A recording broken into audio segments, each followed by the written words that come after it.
It wasn't this warm when I went to bed. Slowly, I open my eyes again and wait for my eyes to adjust to figure out what's going on. Not only am I under all the blankets, but Kentucky has flipped her half on top of mine, so neatly and precariously that it seems like she did it like some sort of prank. I try to fall asleep. But my brain won't cooperate and I just lie there for what feels like ages. Eventually, I open my eyes and glance at the clock again. 3:16. I hiss in frustration. I need more sleep than a piddly 8 hours. It soon becomes apparent that I'm not going to fall back asleep anytime soon. Instead, I try to slide quietly from the tangle of blankets. If Kai's awake, she doesn't acknowledge me, which is just fine.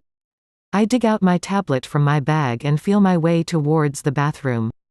My toe slams into the wall, and a small yelp of pain escapes my lips. Shit, I hiss in the darkness, hopping on one foot while my hand grips my little toe tightly to try to deaden the pain. I limp into the bathroom, flip down the toilet seat, and get comfortable. There's been something about the tablet that has bothered me since that night at the fancy house where I first entered Kankaku and met Hiyori. That was also when I had actually messed around with the tablet. The crack running along the one side of the screen doesn't seem to have affected the capacity of the tablet to function. The tablet hums as the components whir to life, electrons shooting through silicon parts to send commands telling the operating system what it should be doing. The same screen welcomes me. Just like last time. Except now I know what I'm doing. Quickly, I access a function on the tablet that I hadn't noticed at first last time, represented on the desktop as an eye. The holographic display shifts out of focus before reforming to show a list of files under the heading Recently Updated. Above that is a search engine, to help track down a specific file. My eyes skim over the files listed even as I type my search key into the database. The files themselves mean nothing to me. Titles like Operative 67, Royal Squadron. Current Assessment, Royal Squadron. Branch 32 Mark 654.98 Height 7, 4537. Current assignment fill the page, more files about the Royal Squadron than anything else.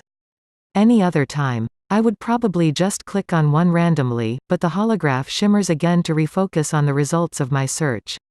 The keywords were Magdalene Telemaris. It doesn't give me an estimated count of how many results, but there are over 100 pages of files listed. I select the first one, which turns out to be a dud. The top 5 are all duds, mentioning her in passing, or making mention of the words First Rank or Annihilation Squadron. Finally, I score a file titled D12-9. The highlighted text scrolls as my eyes pass over it. All I get is a few lines of text. Shortly after the night of the birth of Vincent Telemaris as well as the assassination of Magdalene Telemaris, a rogue lightning team infiltrated the Telemaris household and killed all that lived within the walls of the compound. It is yet to be determined if there are any survivors of the annihilation of the Telemaris clan, one of the remnants of the dynasty of the 12 noble houses. I stare at the text, unblinking as I try to understand what it's saying. Assassination, I whisper. If that's what happened, then who did that guy bring us to? I click on the link, but an error message pops up, declaring that the file no longer exists. Someone had just deleted it. I feel like kicking myself. If I hadn't waited, if I had just clicked the link, I could have found out more. I think of another search key to try. K-Nam-ish Limi. Fingers crossed that I spelled it right. I watch as the text shifts, most of the light disappearing, being replaced by a single line of text. Search key not found. Please refine search, sighing. I exit the network. I have no idea whose database it is, but it's definitely connected to the Black. I shouldn't be spending so much time on it anyways. My thoughts turn to Damien, or Jinx as he wanted me to call him. How could he know if it all got better, and why make me think about if I'd really rather be home than here? The first part could be dismissed as his trying to comfort a kid he saw on the street. But not his question. He wasn't a member of the Black, he was too casual, besides the fact that his pressure was green, a lighter color than Skip's. The guys have made it really obvious that the Black have black pressure. So why would he ask me that? I honestly want to go home. That's the obvious answer. So would he ask me? Maybe there is a way to get home, but there were strings attached. Oi, Brandee, you in there? Someone knocks on the door quietly. Quickly. I turn off the tablet and tuck it under my arm. Turn off the light and move quietly. We've got troubles on the border. I turn off the light and creak the door open. My eyes blinking in the sudden darkness. I peer up at Chase, who holds a finger to his lips. He has 2 bags on his shoulder. The cops are onto us. He whispers as an explanation.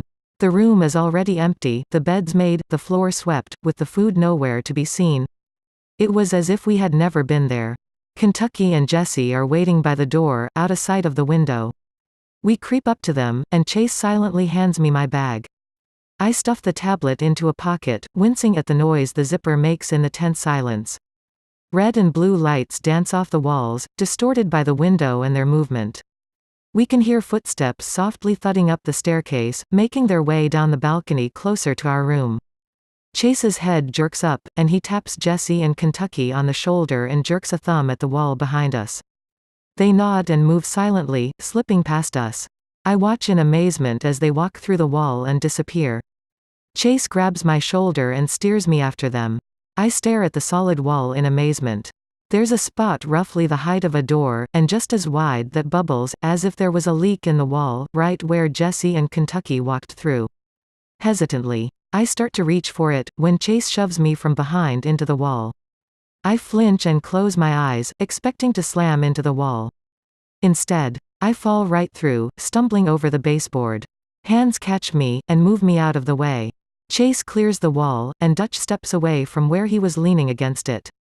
"What the, we'll explain once we get out of here," Jesse whispers beside me. Dutch, Amar, and Skip are already walking through the empty room, opening the door to walk out onto the balcony that overlooks some trees. We slink down the stairs. Dutch, who had taken up the rear, taking some other route and beating us down. We slip into the forest, leaving the cops behind. Even in the cover of the shadows of the trees, we all flinch as we hear wood shatter and yells as the cops charge the empty room. The noise dies off as soon as it starts, as the cops realize that they just invaded 2 empty rooms. If the guys left the other room in the same condition as ours, it would look just as if no one had ever even gone in. Kai's the first one to start laughing, the others soon joining in, except for Skip and me. "Man, I wish I could have seen the look on their faces." Jesse hoots. "That would have been priceless, we only have a slim lead on them." Skip cuts in coldly, trying to cut the celebration short. "Let's try to get a little more distance between us and them before we break out the champagne." Dutch's face falls as he tucks a green bottle behind his back that he had been shaking. The cork pops, and everyone hears the foaming drink flow out to hit the ground. Chase and the rest keep on laughing, and Dutch takes a swig of the now opened bottle. Skip just shrugs it off. Chase punches him the arm. "Come on, Skip, we escaped death again. You know as well as the rest of us that we're way stronger out in the open air than anywhere else. I bet even Brandee could take them all on out here. I don't even know what just happened." I explode. What was all that back there? Who were those guys? How'd we manage to walk through a wall? That would be my doing.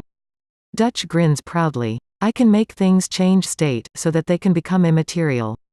As long as I focus long and hard enough. I can make it stay open enough for other people to use it too." "What about the cops? Why would they be coming after us with a SWAT team?" "Actually, we have no idea." Chase grins. "How do you know they were after us? I did a late-night scan of people still awake." He taps the side of his head. "Had trouble falling asleep after someone turned on their TV in the other room. Apparently, they think we're terrorists." Skip took up the tale. Chase shoots him a dirty look. "After all the speeches you give me about messing with your head, you told all of this through the link, you idiot, and you have to go and steal my thunder by telling the one person who didn't know what was going on. Spare me the theatrics." "Anybody have the time?" Amar pulls out a gold pocket watch on a chain. "It's 5:30 now. Did you subtract the extra 5 minutes you placed on that thing so that you'd always show up on time?" "Yes." Kentucky. "I did. Don't worry. I make sure to keep the rest of you to your usual standards of time." "Good, so they thought we were some sort of terrorists." Chase nods. "Yeah, might have had something to do with what happened earlier, when that cop came up to you and tried to arrest ya. So what now?" "Now, we might as well get breakfast. What do we do with all the food?"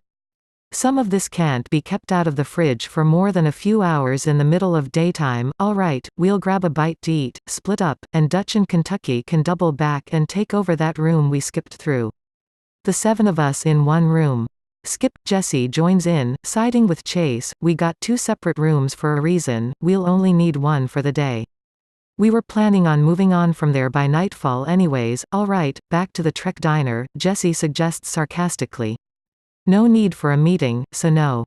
We split up now and go our own ways. Alright, see y'all later. Chase replies, already turning away. We're not seriously going to spend the entire day at the Smithsonian, are we? Chase grins. We'll stop by there in the morning, grab a bus to the library, and then head on right back. Why not go to the library first? Because I need to help Amar get past security and insert him into the anthropology department working with the crystals. Amar can't just talk his way through those kinds of things, can you?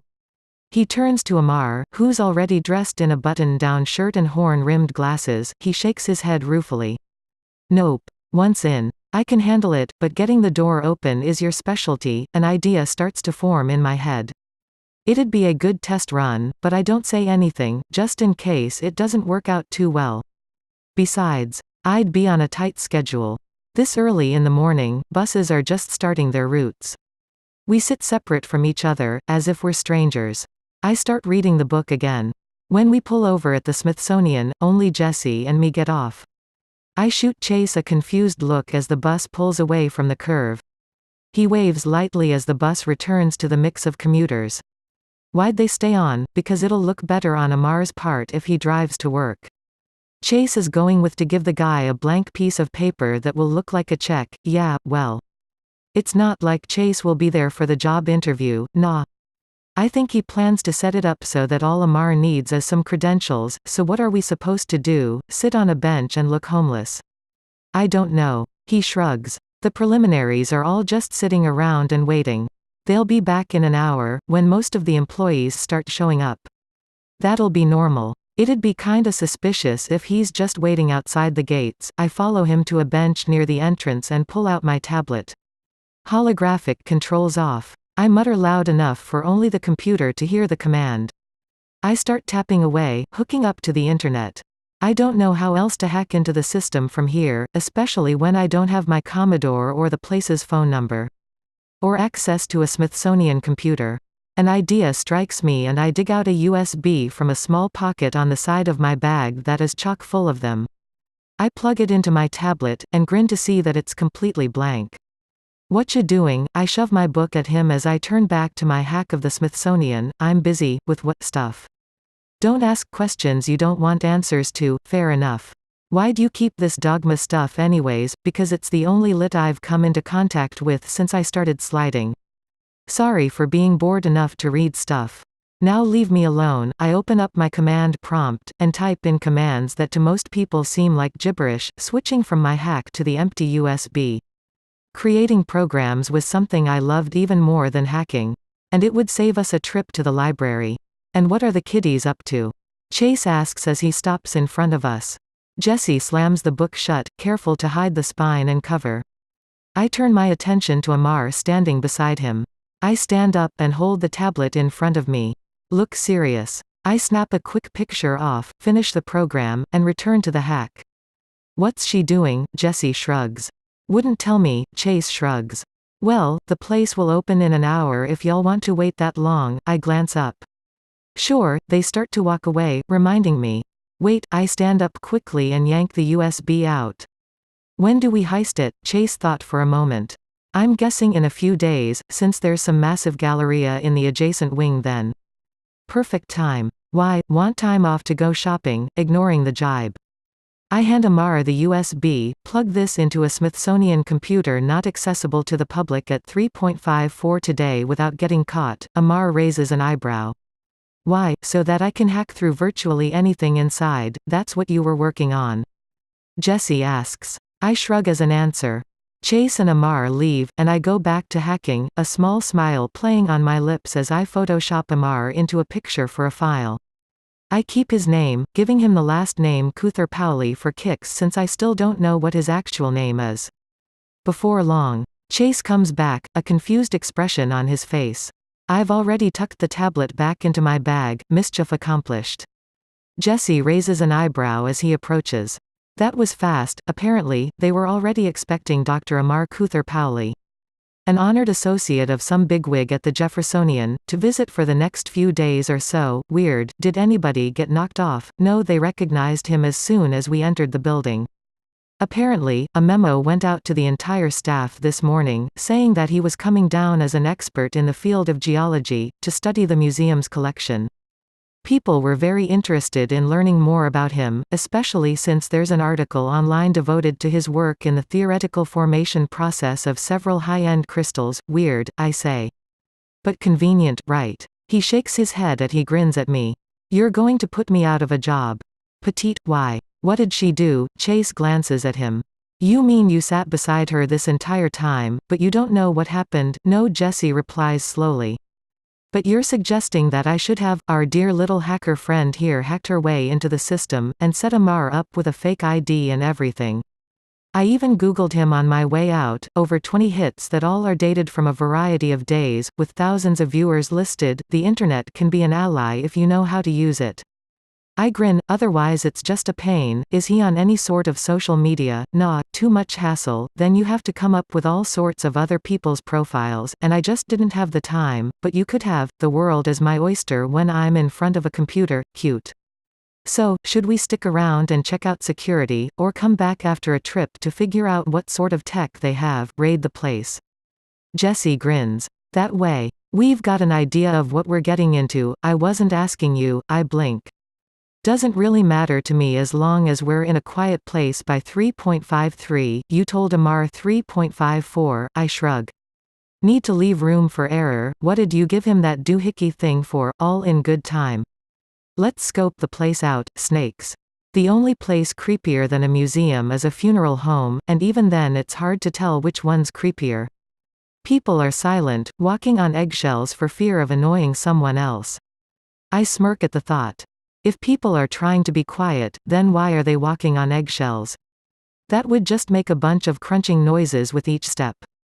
But seriously, the place is full of people walking around and whispering to each other. Except for the tour groups, especially the little kids.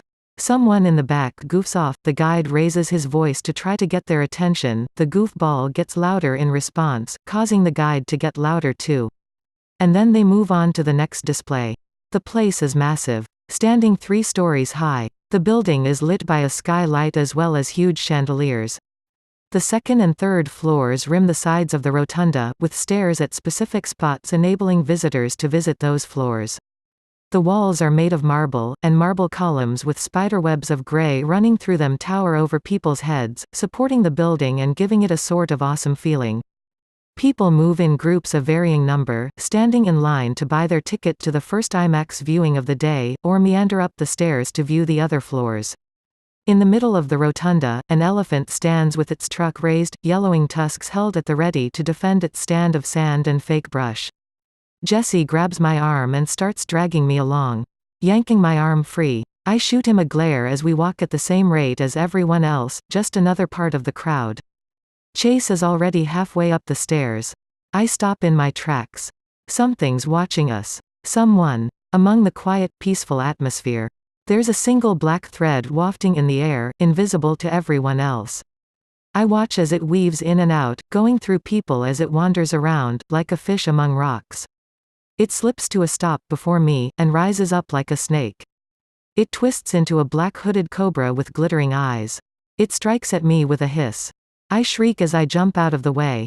In a flash, the tendril of pressure vanishes, smoke dissipating to mingle with the air before disappearing before. I can't move, my eyes fixed to where it had just been. Jesse steps in front of me, slouching a little to make eye contact. Before I know it, he's coaxing me over to a bench, helping me to sit down. I keep staring straight ahead of me. What the hell was that? I start shaking uncontrollably as I think about how close it got before my motes attacked it. What happened, I don't know. She was right beside me, and then all of the sudden she freaked out and froze up. She's not moving still. What do we do? Get her out of here. I'll come back later to measure things out. What about Amar and the chip thing, if she's not with it in a couple of hours? We'll call him up and tell him to hold off. I've got a feeling that the chip's not something we can leave lying around. Hands gently grab each of my arms and bring me out of the room. I can still feel the thread behind us, but it makes no move to stop us from leaving. The sudden warmth on my face tells me that we're back outside. You guys wait here. I'll go steal our car back. One of them stays beside me and the other leaves. He leans against the bench and sighs. D, you have got to let us know if you're an escapee from a mental asylum. We won't send you back, but we could at least get you some meds. You know, I'm not crazy. Didn't say you were. Guess I didn't think it. But when it comes to this sort of business transaction that we tend to make a lot of, it's good to know who's bananas and who's not. Jesse over there. He's just barely gotten his land legs. His dimension has the world still covered in water.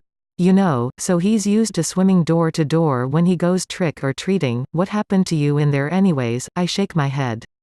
I don't know. There was this thing. And it attacked me. You seem to be okay now. Did you see it go into your ear or nose? I groan and lean forward, losing my balance. Chase grabs me before I can fall to the cement. Just asking to make sure that whatever it was, it didn't get you. Theoretically, anything is possible. I just want to make sure that you're all right and that it didn't enter your brain like in some horror film. I'm fine, ready to go back in. I shudder and he lets up. One of us will bring you home and stay to keep an eye on you. All right, I nod as Jesse pulls up to the curb meant for buses in a dark green Ferrari. Chase opens the door for me and gives Jesse a hard stare. Glad that I can't hear them linking up. I rest my head on the headrest and shut my eyes. Jesse doesn't say a word the entire ride back. If he did, I didn't hear anything as I settled into a doze. Guns and floral skirts. Jesse left me alone in the hotel, only to come back a few hours later carrying several mismatched shopping bags that all bulged the same way. His arms were so full that he had to kick the door to get my attention. I turned my tablet off before opening the door, trying keep from blinking too often. Every time I blinked, I saw that pressure snake. I had already figured out that it belonged to that woman in the red dress, Magdalene, and had been scouring the files on my tablet, trying to find out more about her. But the majority of the files that mentioned her either didn't make sense, were useless, or both. I was no closer to figuring out why she had tried to kill me than I was right when her pressure had started to wrap around my throat. Jesse dumped the bags onto the closest bed, next to where I had dropped the tablet. His eyes flitted to it briefly, but then he turned his attention back to the bags that he had brought in. He started to dump them out, and lo and behold all of them held clothes and a few pairs of women's shoes. Normally Dutch is the one who gets to arrange outfits for everyone, but since he's tangled up right now with Skip and Kentucky and some local terrorist stronghold, I was asked to raid the local thrift shops and a designer store, but I couldn't find a suit in Dutch's size, so I had to order that one to be tailored. Hopefully it's ready to go for when we pull this mess off. I held out one of the floral print skirts distastefully, careful to only allow a few fingers to touch it. Why so many skirts? Because you re-wearing pants in a no-pants zone. I wasn't sure what kind you like, and since you don't use the network, there was no way for me to ask you.